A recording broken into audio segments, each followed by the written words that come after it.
The Joe Rogan Experience. You excited about the JFK files release? We haven't even talked about that.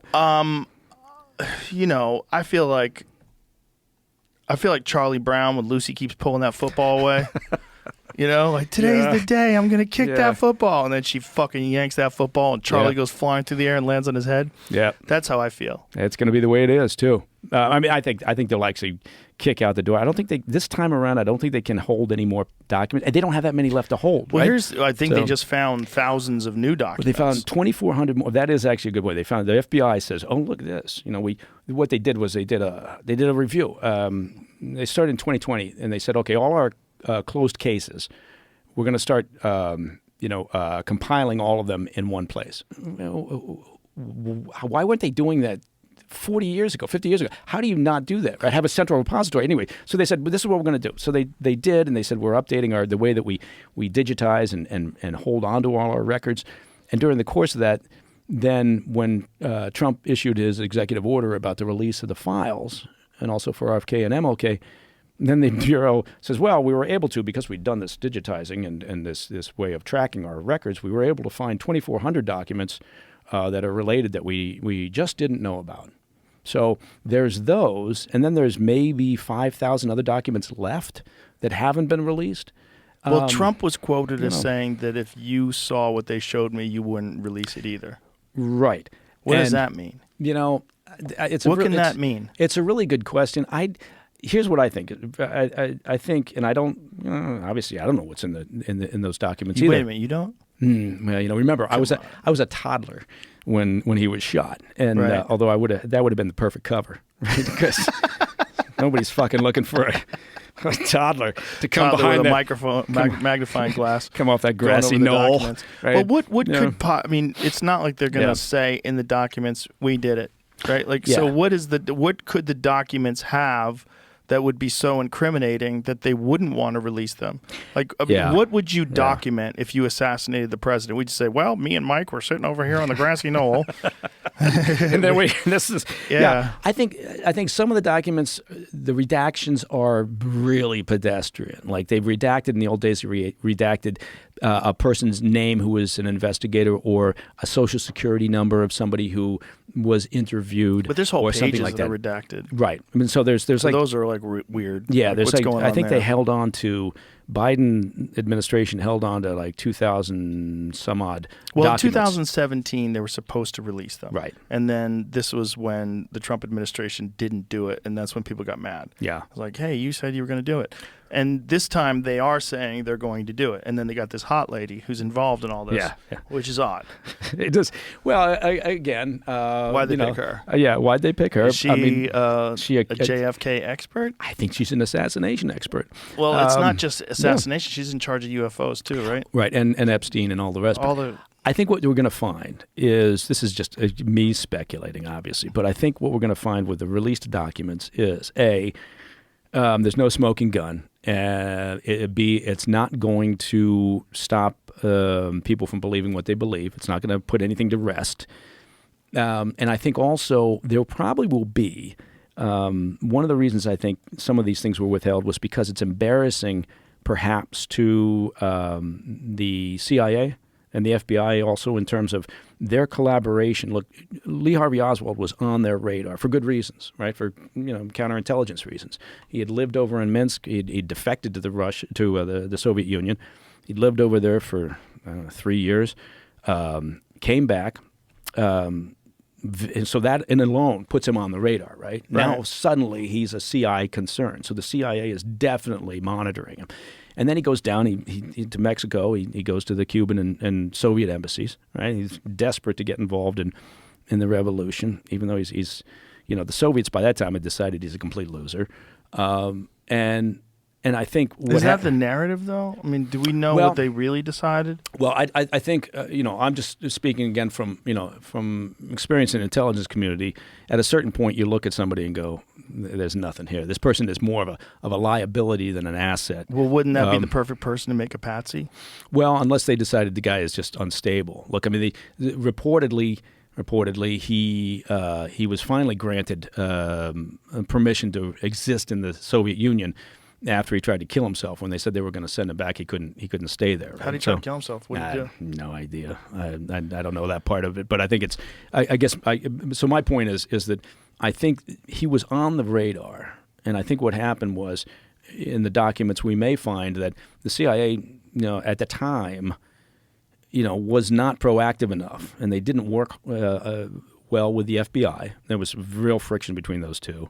And I think that, if they had brought in the FBI, informed them, said, look, we've got the Cuban embassy and the Soviet embassy down in Mexico under observation.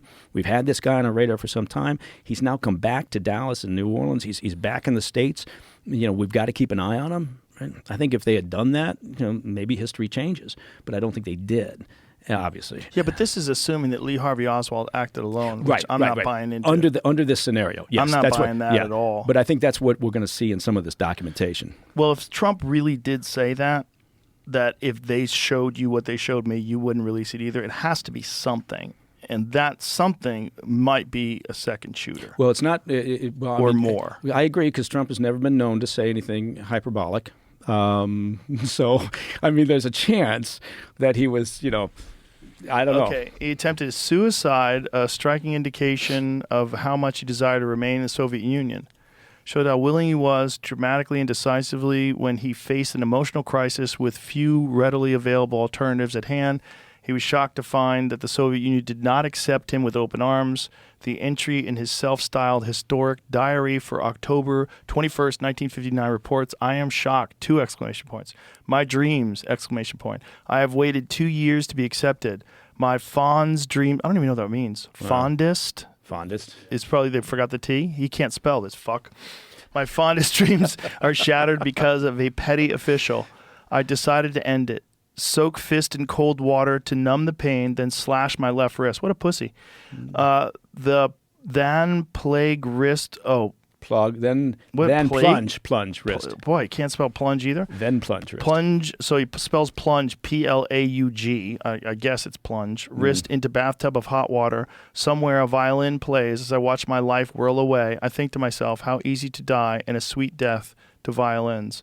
Oswald was discovered in time to thwart his attempted suicide. He was taken to a hospital in Moscow where he was kept until October 28, 1959. Still intent, however, in staying in the Soviet Union, Oswald went on October 31st to the American embassy to renounce his U.S. citizenship.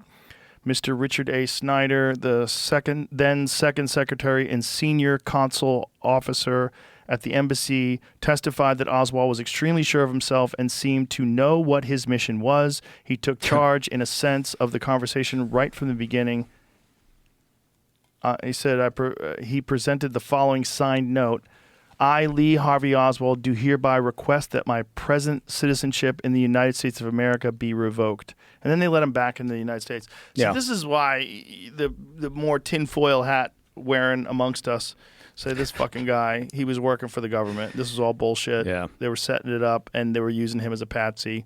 Oh, no, I know that. There's obviously, there's a strong belief that the CIA was involved, the mob was involved. And again, hey, I haven't seen all the documents like, Trump has. So, everything's on the table. I wonder if he's even seen them all. Everything's on the table. I don't know if he's seen everything either. What, has he gone through all the files? Yeah, is he sitting there in his office drinking Diet Coke, reading the documents? Who knows? But I think, and who else said Kash Patel said he's seen all the files. Oh, okay. He said he's seen everything. Now, I'm not sure in what capacity. Right. That was he part of a review committee, perhaps? I don't know. Interesting. But we'll find out, right? Yeah, we'll find out. And you have long said that you think that the Martin Luther King Jr. assassination was fishy. Yeah, I really do. I believe that, and it's interesting that his family doesn't want this released. They don't want the remaining documents released.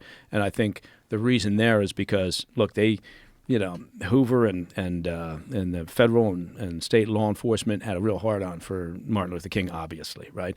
And they were covering him 3 ways to Sunday. So, including wiretaps, some that were signed off by RFK, right, by Robert Kennedy, so as Attorney General. So I think, the family is like, look, do you really need to release these records? Because I think they're worried about, embarrassing information perhaps about his lifestyle. Hasn't a lot of that already been released? Yeah, it's been talked about and everything, but I think if you dump it out there, whereas Whereas with with JFK's documents, look, they've released some 5 million pages of his, right? I mean, estimates are like, we've released like 99% of the documents. Right. It's not that high a percentage with MLK.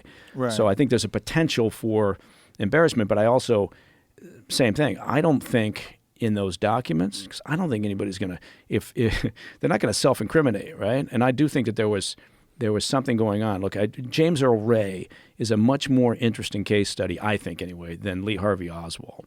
James Earl Ray and his behavior leading up to the shooting at the Lorraine Motel, kind of going off the radar, disappearing. The guy couldn't keep himself out of jail. He was a failed petty thief, right? And he was just a fuck up.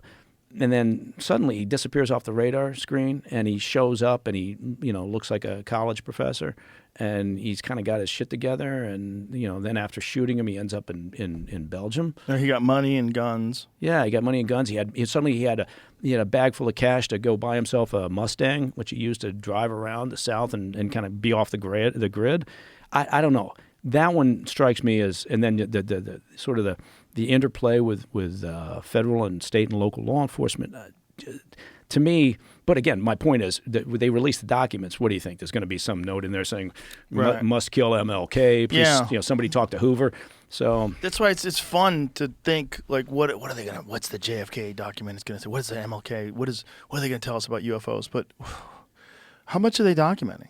Like, if someone is involved in killing the president, I would imagine they wouldn't write that down. Yeah, you would think, right? You would imagine. Kyle, we're going to need you to make a statement here about shooting. Yeah. So I think that there's probably, I don't know why I picked the name Kyle. That seems odd. It's a good name for a shooter. Yeah, it was. It wasn't a popular name, I don't think, back then. But I think, look, release everything. If they don't release all the documents at this stage, if they say we're gonna hold on to or redact 1,000 pages, what the hell are they Everyone's doing? dead. It doesn't make any sense. Doesn't make any sense. It's 1963. Yeah. Just put it to fucking rest. And if there's embarrassing things in there, then own it, right? Accept it and fucking move on. But again, it's not gonna change the narratives that are out there. I don't think it's not gonna satisfy anybody. Wasn't it also a problem which so much time has passed that the waters are so muddy in terms of like trying to see clearly exactly what happened and when it went down and how it went down, unless they did somehow or another document everything, which seems insane that they thought that they would just tuck that away somewhere. Yeah, it just doesn't seem realistic. It doesn't. No. It seems much more likely that would be something that you would have a conversation about in a closed room, and you would, Yeah, if there was actually a cadre of people that did that, it's not in the documents, right? It's because those documents are like interviews of people on the grassy knoll, interviews of people who knew Jack Ruby in his life. My friend Evan Hafer has an interesting perspective on it. Special forces guy. He thinks that those guys who got fucked over at the Bay of Pigs when they didn't get air support from Kennedy, that if you were going to find a group of hardened individuals that were essentially assassins for the government, right, those would be the guys that would have a bone to pick with JFK. Yeah. I mean, again, until everything's visible and out there, I think everything's on the table. Yeah. He's not wrong in the sense that they hated Kennedy, right. but a lot of people hated Kennedy. The mob hated RFK immensely. Right? Yeah. Because he wouldn't play ball. Well, also he fucked them over because they got him elected in Chicago, and then he turned on them, and then they started investigating them, and they're like, "Hey, motherfucker." Yeah, and then depending on who you talk to, Jack Ruby was either mobbed up, or he did it because he was Jewish and he didn't want the Jewish MK community Ultra. to take the MK Ultra version is the best version. That's Sirhan, Charles Manson, everything. Yeah. Well, I say it again, but read Chaos by Tom O'Neill, ladies and gentlemen. Yeah. No, MK Ultra is a dark history. Or chapter in the history of the agency. There's no doubt about it. And again, it's one of those cases where you can't. It's like we talked about with Alan Dulles saying, as far as I know, we've never overthrown a country. It would be like if I sat here and said, well, as far as I know, we never did anything. Of course, we've never done any mind control experiments. Why would we do that? Of course they did. Yeah, it was like the experimentation that went on and that was outsourced